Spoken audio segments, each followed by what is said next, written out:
देवाची रोज प्रार्थना करा की माझ्या मृत्यू समयी देवा आपण अवश्य यावे। शरीर ठीक असेल तर जप ध्यान होऊ शकतो,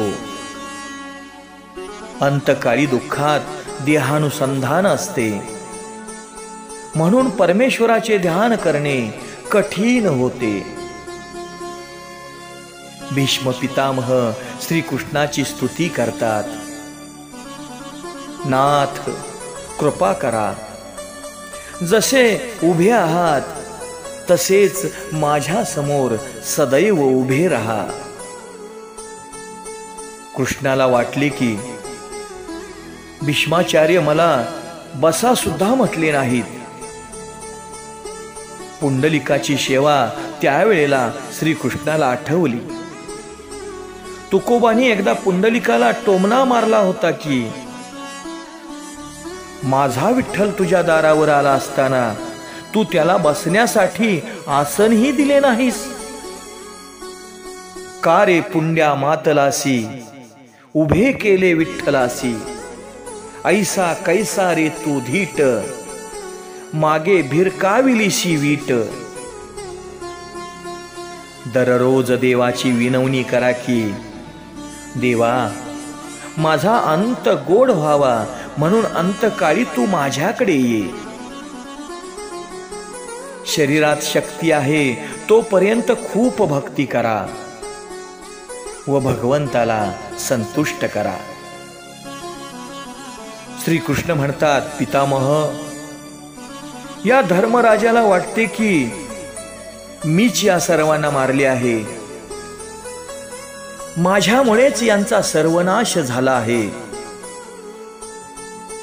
त्याला शांती मिळेल असा उपदेश करा। भीष्म पितामह म्हणतात, थांबा देवा, धर्मराजाच्या शंकेचे निवारण मी नंतर करीन। प्रथम तुम्ही माझ्या एका शंकेचे निवारण करा। माझ्या एका प्रश्नाचे प्रथम उत्तर द्या। देवा माझे जीवन पवित्र आहे, निष्पाप आहे, माझे मन पवित्र आहे, माझी सर्व इंद्रियेही शुद्ध आहेत। मला कल्पना आहे मनातले ज्याला कळते अशा भगवंताला मी हा प्रश्न विचारित आहे। देवा सांग ना, मी पाप केलेच नाही तर मला ही सजा का?